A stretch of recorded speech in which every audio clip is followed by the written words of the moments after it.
Hi, everybody. I'm Todd Schowalter, and welcome to Right Mind. We've wrapped up season 2, but I invite you to check out some of our earlier episodes that we'll be highlighting the best of here for the next 2 or 3 weeks while we get ready for season 3. We're looking forward to seeing you then. And always remember, if you don't have a right mind, you don't have a mind at all. See you soon.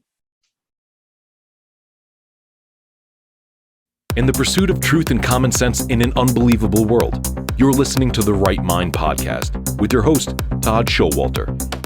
Hello, everybody, and welcome to Right Mind. I'm Todd Schowalter. Today with me is it's a very exciting guest, actually. His name is Larry Hankin. You might have known him from several movies and also television shows. He's appeared in El Camino, Billy Madison, Home Alone, Planes, Trains, and Automobiles, which is a favorite of mine, as well as he's been in several television series, including Friends, Seinfeld, Breaking Bad. It goes on and on and on. Hey, Larry, how you doing? Thanks for joining me. I'm maintaining. I'm sequestered. I got all my vaccinations. Okay. I got my booster. I'm fine. So besides the vaccinations and everything and everything going on. To me, that's the main thing. I got gray hair. Okay, I got you. That's good. That's that's better than no hair at all, right? Exactly. So you know what? I mean, I've gone through your stuff. I heard a lot about you. I mean, I've seen you a million times, as several of my guests have as well. You've been for the last year or so. You've been kind of sequestered. Have you been working on anything during that time? Yeah. I mean, I actually tried to monetize the COVID. I was in the house. In the beginning, you're just in the house all the time because you didn't know what was going on. So I started to write. Okay. So that's what I do. So it turned into 2 screenplays and a book in the last 2 years. Well, I'm finishing the book. 2 screenplays and a half a book. Oh, wow. Okay. That's what I'm working on. The book now, autobiography of me in show business. Gotcha. Well, you got a heck of a lot. I mean, a long background. I mean, when did you? Now, I understand you went to school at Syracuse, correct? And you're actually an artist as well. I mean, and I'm an industrial designer. Actually, if you want to be accurate, I'm I'm sorry. Well, I'm an industrial design, but I didn't want to be an industrial design. I didn't want to be anything. But my parents wanted me to go to college, so I wanted to go to art school. Those are my paintings back there. Right, so right. I painted those. So I wanted to be a painter. I want to go to art school, and so they let me pick the school, and I saw industrial design. So okay. I was a naive kid. I thought, oh, design, art. Okay, I'll go there. Sure. And all of a sudden, I'm into, math and calculus and engineering. And oh God, yeah. Right. But I'm not a quitter.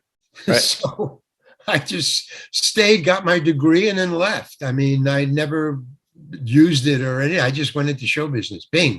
So you decided, as a result of studying all this math and calculus and industrial design, that kind of propelled you to decide that you want to be an actor instead. That's a perfect segue and transition, I would think, correct? Well, not quite, right? The fact of the matter was, it wasn't a decision on my part at all. I just lucked out. I graduated. I got my degree, but I'm a good student. So I was in the top 3 in my class. So they sent me to Detroit to Ford to interview for Syracuse. In other words, these are our students, use them, so the school gets a big publicity. So we went for an interview there while we were going to school. They flew us there and then several other schools. So when I looked around at, this is Detroit, this is designing cars. I saw the layout and I said, no, I don't want any part of this. This is a mistake. So I was mouthing off and telling the people, I don't like that. That's, I was expecting, I was telling them I was expecting more. I thought this would be great. So they didn't even want me. So thank God. And then Carl Gottlieb, who wrote George. I was my best friend in school. And Really? Okay. All right. so The I said when screenplay. I got back to Syracuse, we were graduating at the same time. He wanted to be a writer. He just wanted to be a writer, a journalist. That was all he wanted to do. I said, "What are you doing when you graduate?" And he said, "I'm going to Greenwich Village, get a job, writing on a newspaper or something like that." And I said, "Okay, well, why don't we just be roommates? Okay, and I'll just go with you because starving sounds much better than Detroit." Yeah, right. I did. I starved for about maybe 4 months. I mean, literally, I was borrowing money from Carl. I was stealing food from the bar and grill that I was cleaning up. I was mopping the floors. And this is in Greenwich Village. Greenwich Village. I was taking Gotcha. cans of soup and sides of bacon and stuff. I mean, just to gotcha. feed myself. Yeah, sure, sure. And then I started to hang around the coffee houses because I worked from 2 a.m. to 6 a.m. After the bar closed, I would clean up. So my nights were free and I was in Greenwich Village. So I started hanging out in the coffee houses and I was watching the open mic nights. I would go to all the free open mic nights and I would say, "Hey, these guys are comedians. I can do that, you know?" Well, yeah, it's not that easy, man. Right. but coffee house audiences, you get up for 3 minutes or 5 minutes, Sure, sure. they're Right. very, very forgiving because they're not there to boo you or they're not there for you at all. They're there for their friend. They came to see their friends 3 minutes. So they don't boo. They don't also don't laugh, but they leave you alone. And that was the gift. They leave you alone. You get your 3 minutes and you make up. Well, I did. I go, well, I didn't get a laugh on that, but I got a laugh on that. I would keep on going to these open mic nights and I got pretty good. I was opening for Woody Allen and then boom, I'm in show. Wow. Wow. Okay. And then, eventually, you went on to Second City, didn't you? Or were you part of Well, Second City? again, that was all a mistake. In other words, everything was not me choosing, I'm going to go over there. It was, I'm going to Okay. stay here until something takes me away. Right, right. So I was doing stand up and then I got into critical thinking comedy, Lenny Bruce, Richie Pryor, Sure, sure. Right. Carlin. And I wasn't ready. I was a naive kid. I wasn't hip. I wasn't into anything. What year was this actually? What year about? 1960. I graduated in 1960. So Okay, I gotcha. stepped out into the 60s. Boom. Gotcha. Yeah, right. And so I was doing critical thinking type of stuff. And the Lovin' Spoonful saw me they saw me, I guess, in the Greenwich Village when they were just musicians, separate. When Okay. they got together, they went on tour for their third album. And they called me. They found out where I was. And they said, "Hey, why don't you go on tour? Will you open for us? You're a great comedian." I was opening for Woody and stuff. So Right. open for us, So I went on tour with the Lovin' Spoonful, and sometimes I would be, greeted with great laughs and stuff like George Carlin or Richard Pryor, and sometimes I was attacked. Attacked they started physically? throwing things. I was pulled off the stage by police, and I go, "Holy cow! What the heck is going on?" I wasn't ready for it. Richie and George understood what they were doing, and they just kept plowing through. It just surprised me. So I called my manager, who was Woody's manager, and I said, "Hey, I can't do this, man. I'm a middle-class Jewish kid." And all of a sudden, cops and beer bottles and get the fuck off the stage. And whoa. So he said, "Join Second City. Maybe they're doing Lenny stuff, they're doing Carlin stuff, but they own the theater. So, they'll throw those guys out instead of cops pulling you up." So that's what I did. I auditioned and got in. Yeah. From there, Okay. we broke off and went to San Francisco to start the committee. And from the committee, that's right up above Hollywood, and boom, you're sucked down there by money, man. Okay. So And that's how I got to be an actor. so it happened pretty quick. Now, so you were in Second City. Yeah. You toured with them. You got Well, in. it took 2 years to do that. Okay. So it wasn't just It instantaneous. took 2 years to, Sure, absolutely, absolutely. So you got into the Hollywood scene, so to speak. What was your first break in L.A.? I mean, a television series, a Well, film. what we were doing was we were in San Francisco with the committee. There were ex-Second City people. The director was an ex-director of Second City. So we were up there, and we were we were kings of San Francisco. I mean, we were a tourist attraction. What our aim was to be just as big as Second City. When we split, we said, okay, we're going to go to San Francisco and start our own improv theater, and we're going to be just as big as you guys. And Right, they go, right. yeah, yeah, sure, go ahead. Well, we did. It took us 2 years to do that, but we were a tourist attraction. We were lines around the block. We were just like Second City. So we were very proud of that. But because of that, Hollywood heard about us, and it was much cheaper to fly up to San Francisco than to fly to Chicago. Okay. So they were flying up. All the casting directors would fly up $35 round trip. 35. 35 round trip. Okay. So they'd fly up, they'd see us in the show, and they'd either fly back on a night flight, Saturday night late, or they'd stay and, with the family or whatever, see the Golden Gate Bridge, fly back, and then they'd call us and they'd say, come on down for this or for that. And we'd go down for a day or for a week and come back. And because it was improv, yeah, somebody else can fill in and improv their own scene. They don't need, so Sure. we can push parts. So that's what we would do. We just going back and forth, which was fine. And it was just an addition to our salary because we were just stage actors, which isn't much. But then finally, a lot of them would go down and not come back. See, that was the trigger. That was the difference. And then finally, everybody of the original company stayed down there except me. I loved it. I didn't want to go anywhere. I loved all those face actors, I would call them. I got you. Close-up people, close-up wars. So they finally paid me enough. I was doing little sitcoms. I mean, nothing big, just day or a week. But I stayed, and Carl Gottlieb had written Jaws by now. Right. He had a mansion.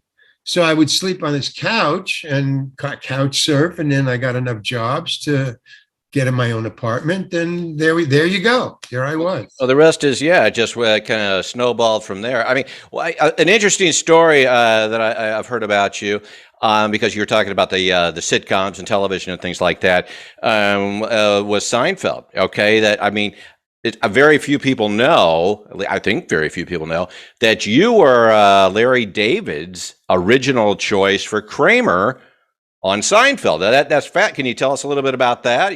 Larry David actually chose you to be Seinfeld. Tell me about that. What happened?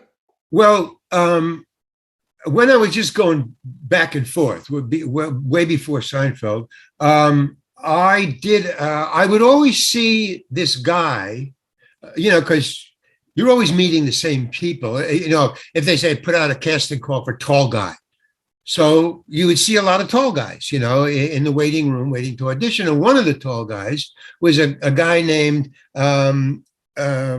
Michael, who played Kramer. Michael Richards. Michael Richards. Right. So one of the tall guys was Michael Richards. And when we were, like I say, long before Seinfeld and long before Kramer, Michael Kramer, Michael Richards, yeah, Richards and Sure. I were cast together as brothers in a sitcom, a restaurant sitcom, where we were robbing the sitcom restaurant. Okay. Okay, so we met, and we would always meet on these get a tall guy auditions. So we became friends, just doing that. We had totally different senses of humor, and sometimes we would argue about it. And that was the funny part. I mean, I always wanted a recording of Michael Richards and I arguing about what's funny. Well, you could do a podcast these days. I mean, that could be a great podcast. I'd listen. Well, this was like, 20, 30. Oh, I know. Right. But yes, you're right. I would listen to that. Sure. But, so when Seinfeld started, they were auditioning for Kramer, and son of a gun, Michael Richards auditioned, and then 2 days later I auditioned. So that's where Larry David said, "Ooh, Larry Hankin, he could be a really," because I was very close to the real Kramer. Okay. My attitude and my, I don't know, my aura, whatever it was, I was very close to Michael. Michael Richards was just the opposite. He went for the laugh. I went for the character, but Okay. Michael went for the laugh. And yes, so Larry David wanted me, but I guess the money people, the green light people, said no, we want the laughs, and so they picked Richard. Michael, and so the show opened, and I knew I was up for Kramer, and then I watched the show, and I saw Kramer, and then when he started coming through the door, when Michael started that. Right. I said, no, man, they got the right guy. I mean, I wouldn't, I would have taken the character in a whole other way. So there was no animosity, or I wasn't jealous or anything like that. When they picked the right people, hey, man, that's what show business is. Oh, sure. Yeah. Is there anything? Is But it today? Michael always remembered me. So when they wanted to get an actor to imitate him, Michael was the one who said, get Larry Hankin. See, so it was Larry David for Kramer, but Michael Richards for the actor who imitated him. Okay. So he brought you back into the fold, so to speak, and you remained. Are you guys still friends?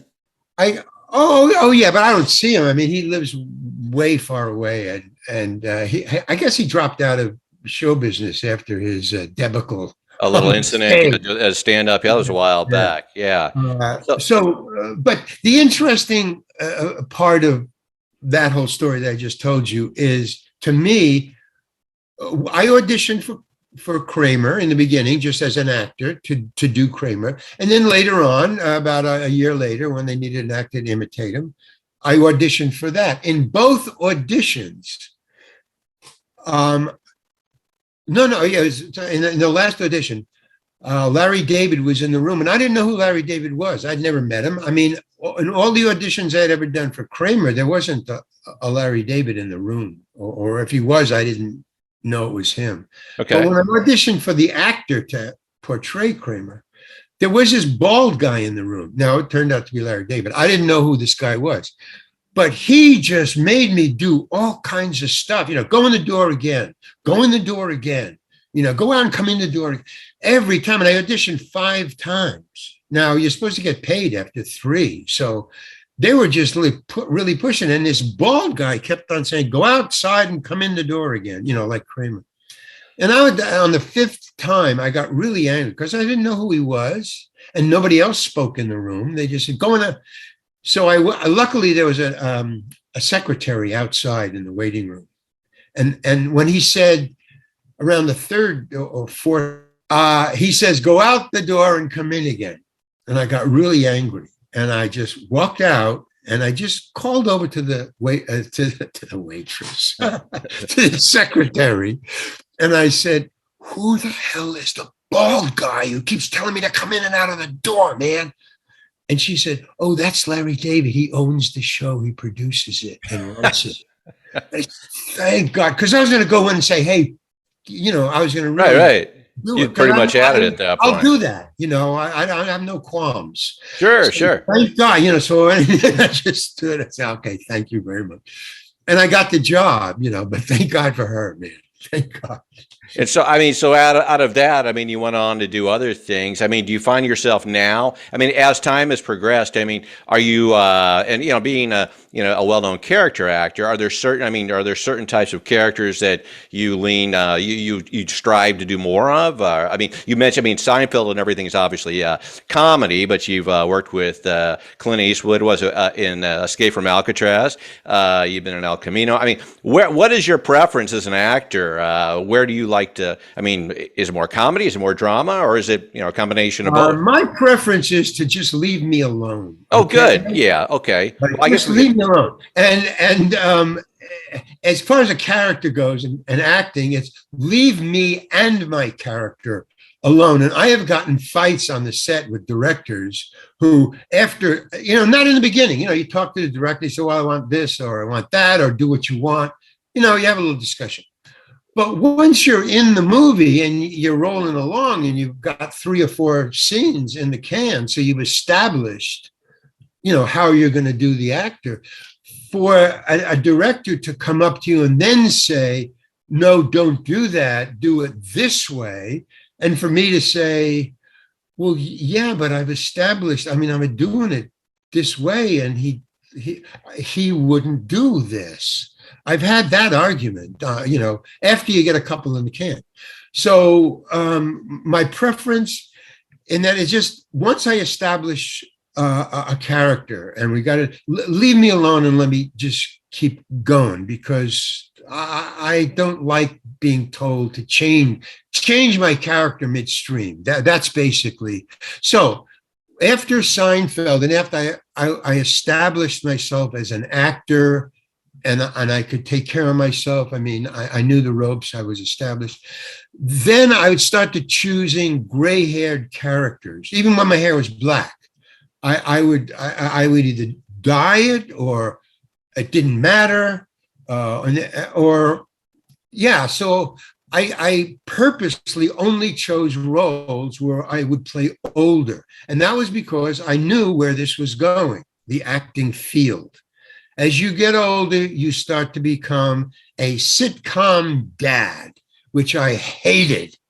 So that's what I didn't want to do. And that's why I was choosing older roles. I could maybe play a sitcom grandfather. That would be cool. Yeah.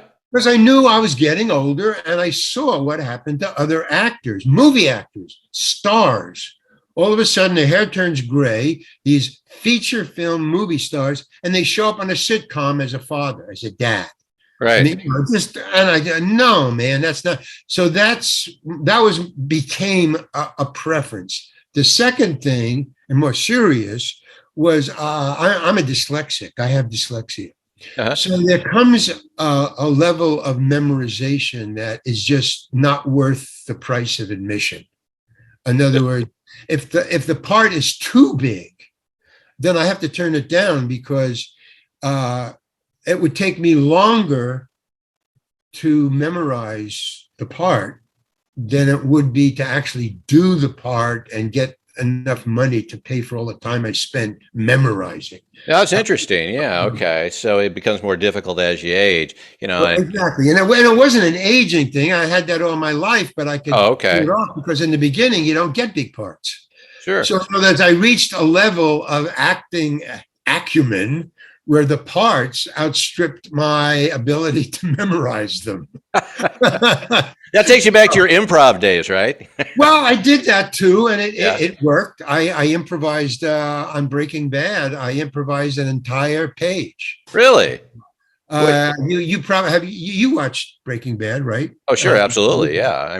Okay, well, I'll tell you the scene where I was totally improvising the whole thing, the entire thing, where I kept the cop from going into the Winnebago, because that's where Brian and Aaron were. Okay. So I was old Joe, and I was talking to the cop. Okay, when I auditioned for that scene, it was just a little part. It was just like 5 lines. Hey, you can't go in there. Right. Boom. Hey, oh, great, fine.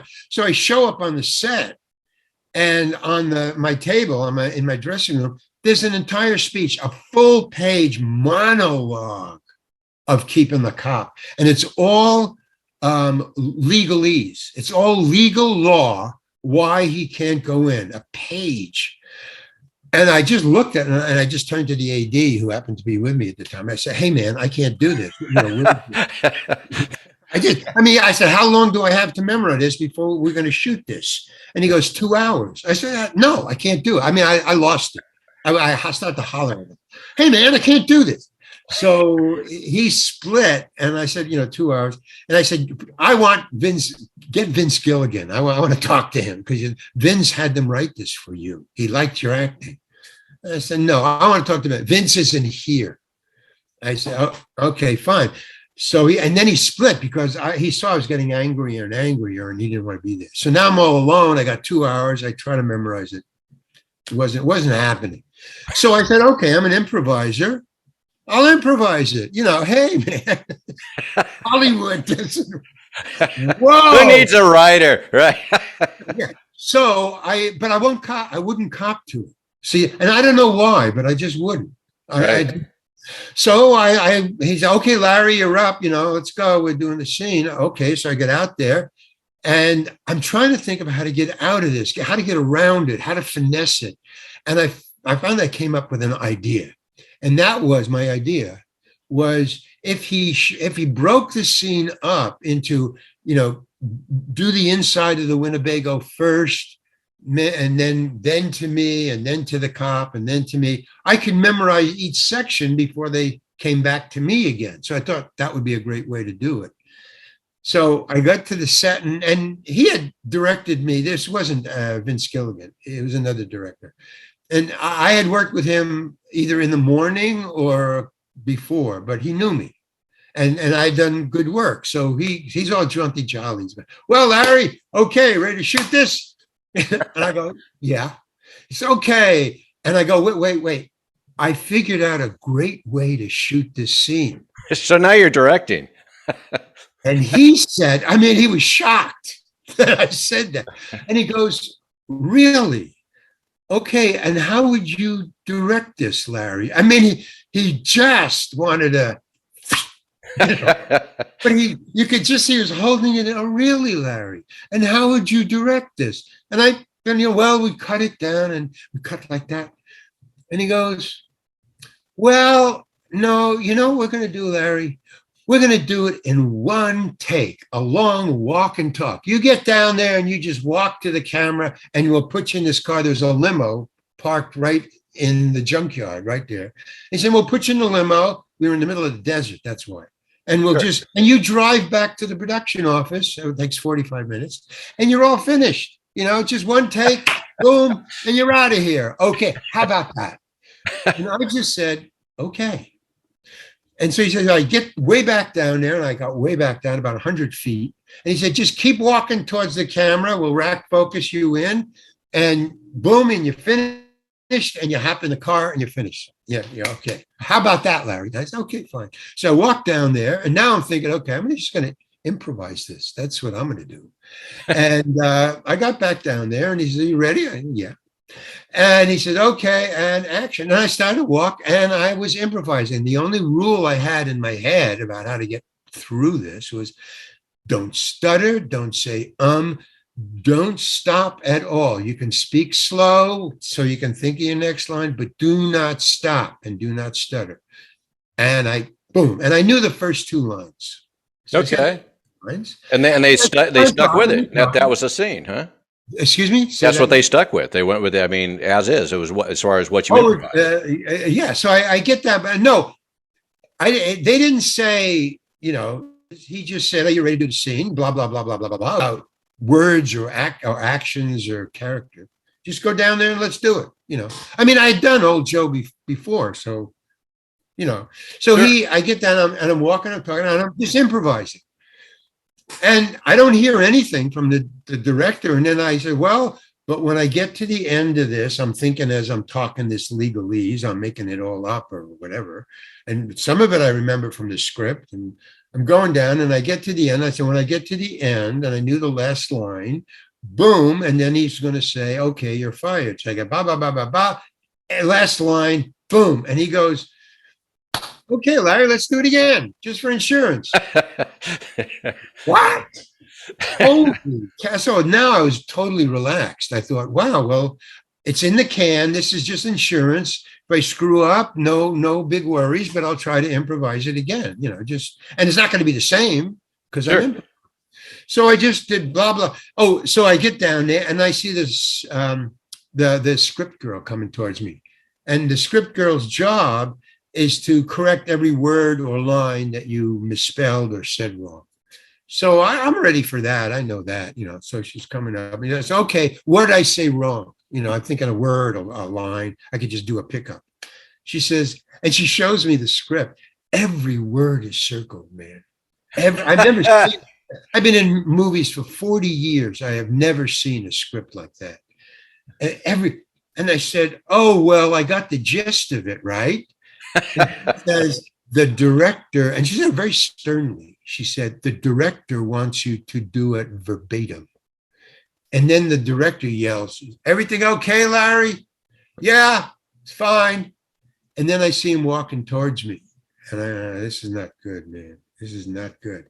I'm going to get fired. So my go-to is I fire myself first. So by the time it gets to you're fired, I'm totally You won. You were ahead of it. Yeah. You beat so I fired right. That's a good way of doing it. I fired myself. Yeah. I go, Larry, you're fired. Okay, he's going to come out and he says, you're fired. So he comes down to me and said, what's wrong, Larry? And I said, nothing. And he said, okay. And then the cinematographer now yells, hey, Jake, is everything cool? Why don't you stand by the camera? Said, this is crazy, man. So the director yells back, I'm going to walk and talk. I'm going to walk with my actor. And I go, oh, man, this is like kindergarten. Right, He's going to hold my hand and walk with me with the script open. He's going to hand me lines. So he said, do you mind if I do that, Larry? See, when directors use my name, Larry, right, that's a red flag. Really? When they start calling you, yeah, hey, Larry, hey, John, come here. It's that not bad. Good.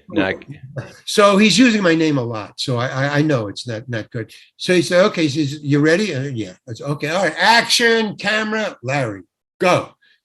So I start improvising. I mean, I just did the same thing. Just improvising, blah, blah, blah. And I see him, he's over here. He's right next to me because it's a choker, it's only, he can be real close. And I see him, he's got the book and he's got his head buried in the book and he's walking with me. And I'm walking and talking, get to the end. I get to the end and then I go, okay, now he's going to fire me. And I get to the end, blah, blah, blah. And he turns to me, he says, okay, Larry, you're done for the day. Larry's dismissed. Thank you very much, Larry. And I get in the car and I drive away. And what the hell just happened? And I'm in the car. I'm going away. I can't even ask him. So I had to wait for 2 weeks for I called the production. I said, when is that going to show? Because I didn't know what I did or how they're going to finesse that or whatever. But I watched it and here's what they did. And that's why movies is magic. And I just love it. The scene is they're in the Winnebago. The cop is outside and I've got to talk my way to make the cop not go in there. What the director did. Oh, I just got to say one thing. I asked the script girl who wrote this, and she said the director wrote this. Oh, so that explained why verbatim, but it also explained to me why he knew I didn't know what was going on after I said the first 2 lines. And yet he had me do it twice and never brought it up. In other words, so who actually knew that you were improvising the whole time? No, he knew the whole time. So when you see the scene, what he did, I'm sure he edited it. And he knew in front, after I said the 3rd or 4th line, he knew what he was going to do once he was finished with me. What he did was he edited all my improv into cogent legalese that would keep the cop out of there as a voiceover. Oh, he just edited all my improv into a voiceover, and that's what you're watching. And every time I said a right line or a cogent line, he cut to me just for the line. And that is 3 times. I watched the scene over and over again. There's 3 times where I said the right thing. And to say one line in movie time takes 2.5 seconds to say blah, blah, blah, blah, blah, blah, blah, blah, blah. 2.5 seconds. So he cut to me 3 times, each time for 3 seconds. So I'm in the scene for 9 seconds and nobody knows that. Nobody who watched the show thinks it's my scene. I'm keeping the cop out of the Winnebago. I'm walking and talking. I asked all my friends, what did you see? And they said, you were walking and talking. No, I wasn't. I'm in the scene for 9 seconds. I'm hardly in that scene at all. Well, that's editing for you. That's great, man. But I never did it again because I knew improvising for movies is not Sure. improvising on the stage. Well, yeah, now you say sure. Where were you when I was an actor and needed you? Right. Well, and everything seems to be changing, which leads me, we're about ready to wrap up here because we're out of time. Where do you see things going? I mean, you mentioned a screenplay. After all the things you've done over the years, where do you see everything going at this point? I mean, everything seems to be shorter content, and, we have all these different streaming channels. Shorter content is in my bailiwick, man. That's perfect, right? In my wheelhouse. So that's what I'm writing now. Okay. After the book, but the book is going to be a big seller. So that I'm not. You want to talk about the book? It's about your autobiography, correct? Okay. So autobiography. From there, I'll sell maybe hopefully screenplays. Oh, this guy's famous. He's written a book. Let's do a screenplay, but writing, and then I write parts in my screenplays for me. And if there's smaller parts that I can handle. Now, here's the other thing, just really quick. Sure. All the way through my career, I discovered, because I didn't know until I was about 40 that I had dyslexia. So all through my career, I knew I had dyslexia, and I knew there was going to be a time when, that's why I started the gray hair thing. I knew there was going to be a time when I couldn't memorize the parts I was given. So that's why I started to write and prepare in my mind the whole, not only getting older parts, but shorter parts, writing my own parts, making my own movies. In other words, I've been thinking about this time that you're talking about, where is it going from here? Right. Well, for about at least 15 years before I'm talking to you now, I've been planning from here on out. So you've been creating your own characters, so to speak. So when the time comes, I have an Emmett character that I want to deal with. I have stories about him, screenplays about him. So I'm just banking them. So, and if I do movies for friends, they call me, hey, you want to do it? Just a day. I'm actually producing a film right now. So, hey, I may give you a call after we're done here. So we'll see what happens. Sure, man. No sweat. Sounds good. It doesn't matter. But I gave away my agents and stuff. I don't deal with Hollywood. It's not my cup of meat. We could have a whole nother episode about that, I'm sure, and I'd love to talk to you some more. Well, like we said, we're unfortunately we're out of time because we only have a half an hour for this show. But I really appreciate you coming on, Larry. I mean, like I said, I've watched you, my gosh, for years and years and years. And I mean, you're an iconic, actor across the board in all the roles you've been playing. So it's a pleasure to meet you. It's really, it's been a lot of fun. Like I said, we could probably talk about this for hours. I'm ready. Oh my gosh, yeah, definitely. Unfortunately, this is all the time we have for now. So I really do want to thank you, and I'd love to talk to you some more. But until next time, anytime. But when the book comes out, maybe. Oh, you bet. Do you want to give us a hint on the title? Has it got your name in it? Oh, well, it'd be Larry Hankin, but okay, appropriate. I have to finish the book before I give it a title, so I know what I wrote. Okay. Well, yeah. I mean, seriously, I definitely want to talk about it here when you're ready. Okay. Cool, man. Thank you. Sounds good. Well, thank you so much. Okay, everybody, I want to thank you all for joining me today. For you that have been listening and watching, I want you to join me next time when, once again, if you're not watching Right Mind and you don't have a right mind, you don't have a mind at all. Until next time, bye-bye. This has been the Right Mind Podcast with Todd Schowalter.